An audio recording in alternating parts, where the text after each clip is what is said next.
Duke Ai asked about government. Confucius said, "The government of King Wen and King Wu is revealed in the historical records. With their kind of people, government will flourish, but without their kind of people, government decays and dies. With the right people, government is prompt, just as in the right soil, vegetation grows rapidly. Indeed, good government is like a fast-growing plant. Therefore, the conduct of government depends on the people. The right people are obtained by the ruler's character. The character is cultivated by following the way. Following the way is cultivated by goodness. Goodness is human, and the greatest expression of it is in loving relations. Justice is the principle of setting things right and proper, and the greatest expression of it is in honoring the worthy. The relative love to relations and the degrees of honoring the worthy give rise to the rules of propriety. If those in inferior positions do not have the confidence of their superiors, they will not be able to govern the people. Thus rulers must not fail to cultivate their personal lives. Wishing to cultivate their personal lives, they must not fail to serve their parents. Wishing to serve their parents, they must not fail to know people. Wishing to know people, they must not fail to know heaven. The duties of universal obligation are 5, and the virtues by which they are practiced are 3. The duties are between the ruler and the minister, between father and son, between husband and wife, between older and younger brothers, and those in the intercourse between friends. These are the 5 duties of universal obligation.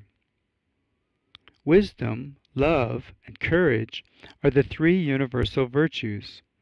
The way by which they are practiced is 1. Some are born knowing these things. Some learn them through study. Some learn them through hard experience.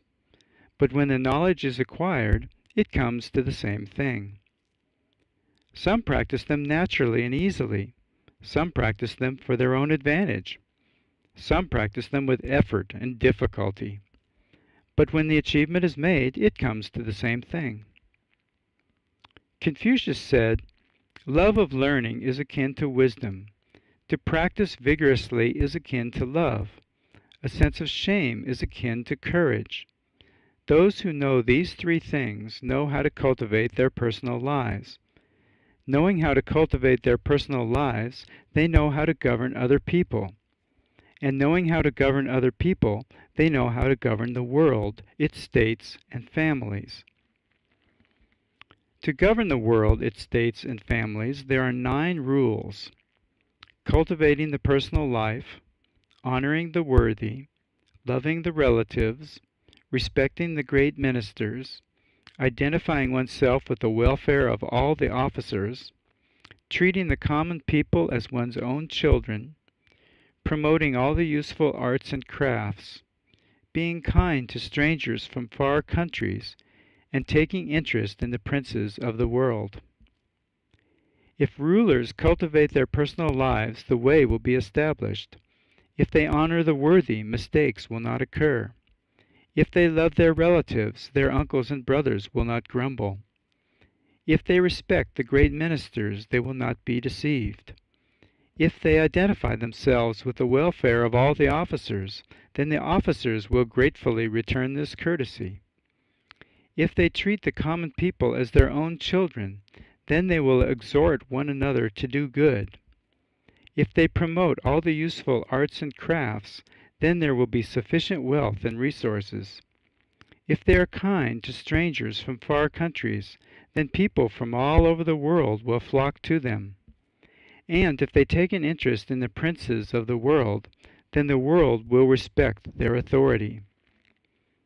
By cleanliness, purification, dressing correctly, and not doing anything contrary to the rules of propriety, this is the way to cultivate the personal life. By discarding flatterers, keeping away from seductive women, regarding riches lightly, and honoring virtue, this is the way to encourage the worthy. By giving them honorable positions and ample compensation, and sharing their likes and dislikes, This is the way to encourage love among relatives. By allowing them many officers to carry out their functions, this is the way to encourage the great ministers. By dealing with them loyally and faithfully with generous compensation, this is the way to encourage the officers. By requiring their services only at the proper time and taxing them lightly, this is the way to encourage the common people. By inspecting them daily and examining them monthly, and rewarding them according to their workmanship, this is the way to encourage the various artisans. By welcoming them when they come and escorting them when they go, and commending the good among them while showing compassion to the incompetent, this is the way to be kind to strangers from far countries. By restoring broken family lines, reviving extinguished states, bringing order to chaotic states, supporting states in danger, having set times for receptions at court, and presenting generous gifts after expecting little when they come, this is the way to take an interest in the princes of the world. To govern the world, its states and families, there are 9 rules, but the way by which they are practiced is one. In all matters, success depends on preparation. Without preparation, there will be failure. If what is to be said is planned well, there will be no stumbling. If the business to be done is planned well, there will be no difficulty. If the action to be taken is planned well, there will be no trouble. If the way to be pursued is planned well, there will be no limits. If those in inferior positions do not have the confidence of their superiors, they will not be able to govern the people. There is a way to gain the confidence of the superiors. If you are not trusted by your friends, you will not gain the confidence of your superiors. There is a way to be trusted by your friends. If you are not obedient to your parents, you will not be trusted by your friends. There is a way to obey your parents. If you examine yourself and find yourself to be insincere, you will not be obedient to your parents. There is a way to be sincere with yourself. If you do not understand what is good, you will not be sincere with yourself. Sincerity is the way of heaven. To think how to be sincere is the way of humans. Those who are sincere hit on what is right without effort and understand without thinking. They are naturally and easily in harmony with the way. Such people are wise. Those who think how to be sincere choose the good and hold to it. Study the way to be sincere extensively. Inquire into it accurately. Think it over carefully. Clearly discern it and practice it thoroughly. When there is anything not yet studied, or studied but not yet understood, do not give up. When there is any question not yet asked, or asked but its answer not yet known, do not give up. When there is anything not yet thought over, or thought over but not yet assimilated, do not give up. When there is anything not yet discerned, or discerned but not clearly, do not give up. When there is anything not yet practiced, or practiced but not thoroughly, do not give up. If another succeeded by 1 effort, use 100 efforts. If another succeeded by 10 efforts, use 1,000 efforts. Let people really follow this course, and though stupid, they will surely become intelligent, and though weak, they will surely become strong. Enlightenment resulting from sincerity is due to nature. Sincerity resulting from enlightenment is due to education. Given sincerity, there will be enlightenment, and given enlightenment, there will be sincerity. Only those who are absolutely sincere can fully develop their nature. Only those who fully develop their nature can fully develop the nature of others. Only those who fully develop the nature of others can fully develop the nature of things. Those who fully develop the nature of things are worthy to assist in the transforming and nourishing process of heaven and earth. Those worthy to assist in the transforming and nourishing process of heaven and earth can thus form a trinity with heaven and earth. Next in order are those who cultivate themselves to the utmost. From this they can attain to the possession of sincerity. As there is sincerity, there will be its expression. As it is expressed, it will become manifest. As it becomes manifest, it will be full of light. As it is full of light, it will move others. As it moves others, it changes them. As it changes them, they are transformed. Only those who are absolutely sincere can transform others. It is characteristic of absolute sincerity to be able to foreknow. When a nation or family is about to flourish, there are sure to be good omens. When a nation or family is about to perish, there are sure to be bad omens. These omens are revealed in divination and in the movement of the four limbs. When disaster or blessing is about to come, it can surely be known ahead if it is evil. Therefore, whoever has absolute sincerity is like a spirit. Sincerity means the completion of self, and the way of it is self-directing. Sincerity is the end and beginning of things. Without sincerity, there would be nothing. Therefore, the best people value sincerity above everything. Sincerity is not only the completion of one's own self, it is that by which all things are completed. The completion of the self means goodness. The completion of all things means wisdom. These are the virtues of our being, and the way in which the internal and external are united. Thus, whenever they are employed, everything done is right. Thus, absolute sincerity is ceaseless. Being ceaseless, it is eternal. Being eternal, it is manifest. Being manifest, it is infinite. Being infinite, it is extensive and deep. Being extensive and deep, it is transcendental and brilliant. Because it is extensive and deep, it contains all things. Because it is transcendental and brilliant, it illuminates all things. Because it is infinite and eternal, it perfects all things. In being extensive and deep, it is like earth. In being transcendental and brilliant, it is like heaven. In being infinite and eternal, it is unlimited. Such being its nature, it manifests itself without being seen, produces changes without motion, and accomplishes its ends without acting. The way of heaven and earth may be described in one sentence. They are without doubleness, and produce things in a way that is unfathomable. The way of heaven and earth is extensive, deep, transcendental, brilliant, infinite, and eternal.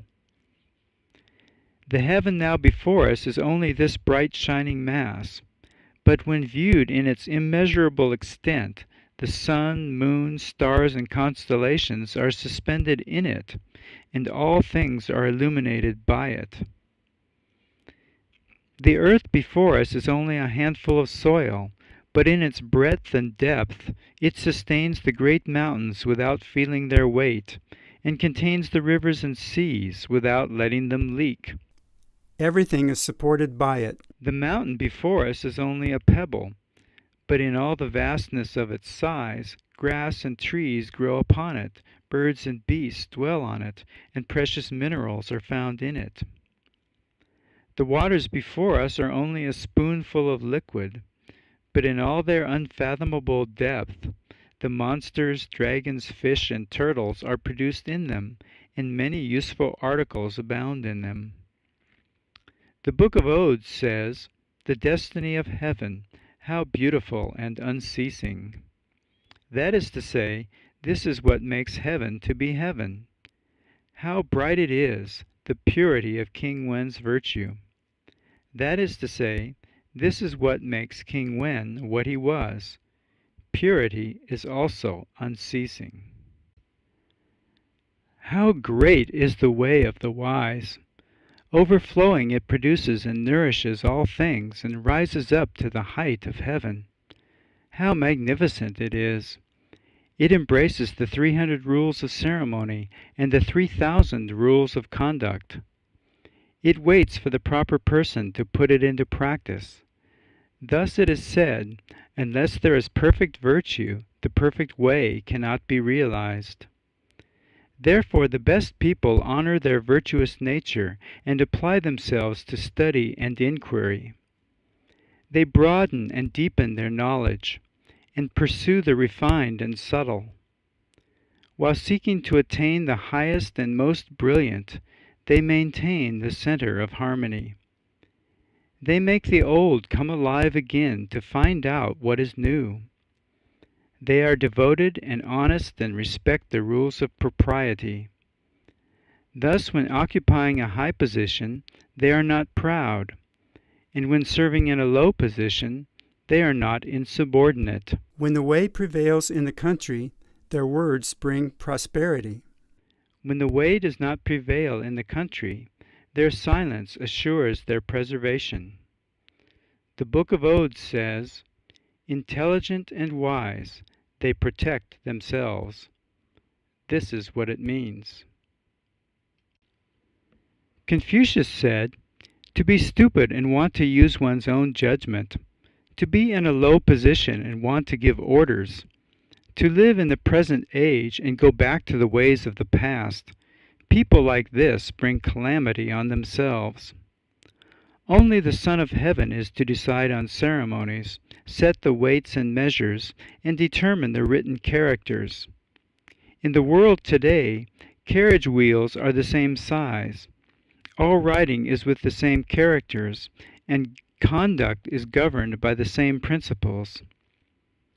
One may occupy the throne, but if he does not have the proper virtue, he dare not institute ceremonies or music." One may have the proper virtue, but if he does not occupy the throne, he also dare not institute ceremonies or music. Confucius said, "I could describe the ceremonies of the Xia dynasty, but what remains in the state of Qi does not provide sufficient evidence. I have studied the ceremonies of the Shang dynasty, and in the state of Song they are still preserved. I have studied the ceremonies of the Zhou dynasty, which are in use today. I follow the Zhou." If whoever attains to the sovereignty of the world has three important things, there will be few mistakes. However excellent may have been the regulations of former times, there is no evidence for them. Without evidence they cannot command credence, and not being credited, the people would not follow them. However excellent might be the regulations made by one in a low position, his position is not honored. Not being honored, he cannot command credence, and not being credited, the people would not follow them. Thus the way of true rulers is rooted in their personal lives, and is evidenced by the cooperation of the people. It is examined according to the three emperors and found to be without error. It is applied before heaven and earth, and found to be without contradiction in its operation. It is presented before spiritual beings without question or fear, and can wait 100 generations for a sage without doubting. Being presented before spiritual beings without question or fear shows that they know heaven. Waiting 100 generations for a sage without doubting shows that they know people. Thus every move such rulers make is an example to the world for ages. Every action becomes a guide to the world for ages. Those who are far away look longingly to them, and those who are near never tire of them. The Book of Odes says, "There they do not dislike them. Here they do not get tired of them. From day to day and night to night they will perpetuate their praise." There never has been a ruler who did not fit this description, and yet could obtain early renown throughout the world. Confucius transmitted the ancient doctrines of Yao and Shun as if they had been his ancestors, and he adopted and perfected the systems of Wen and Wu. These harmonized with the divine order governing the revolutions of the seasons in heaven above, and with the principles governing land and water below.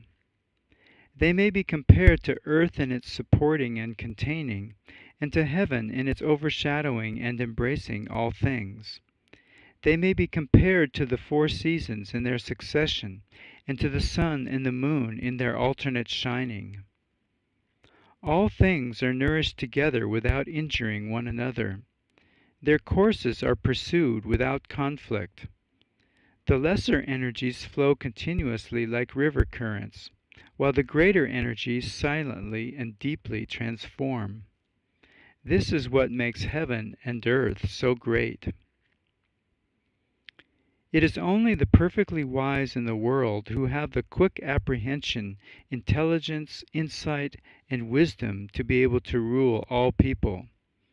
The greatness, generosity, kindness, and tender heart to be able to embrace all people. The energy, strength, steadiness, and resolution to be able to maintain everything.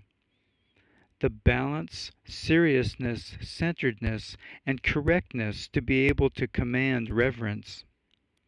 The order, refinement, concentration, and penetration to be able to exercise discrimination. All embracing and vast, deep and active as a fountain, these virtues always spring forth from them. All embracing and vast like heaven, and deep and active as a fountain like an abyss, they appear, and all people respect them. They speak, and all people believe them. They act, and all people are pleased with them. As a result, their fame spreads out over the world and extends to the barbarous tribes. Wherever ships and carriages travel, wherever the work of people penetrates, wherever the heavens overshadow and the earth sustains, wherever the sun and moon shine, and wherever frosts and dews fall, all who have blood and breath honor and love them. Thus it is said, they are the counterparts of heaven.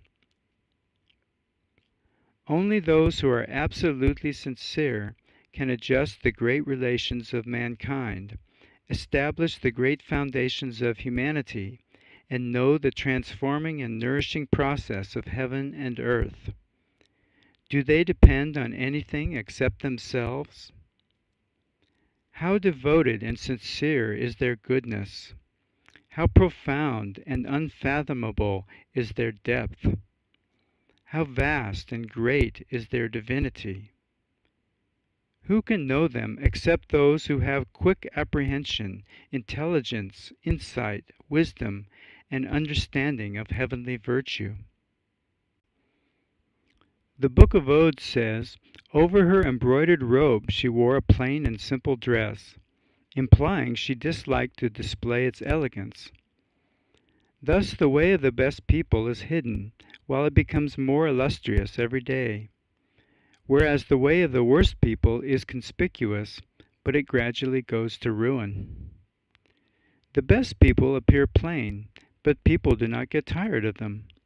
They are simple, but gracefully accomplished. They are easy, yet thorough. They know what is distant begins with what is near. They know where the winds come from, and they know how the subtle becomes manifest. Such people enter into virtue. The Book of Odes says, although the fish dive down to the bottom, it is still quite clearly seen. Therefore the best people examine their own hearts, that there may be nothing wrong there, and that they may have no cause to be dissatisfied.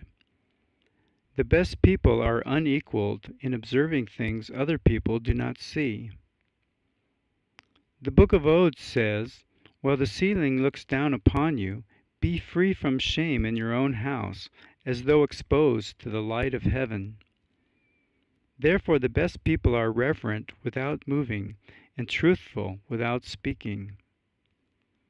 The Book of Odes says, "Throughout the ritual not a word is spoken.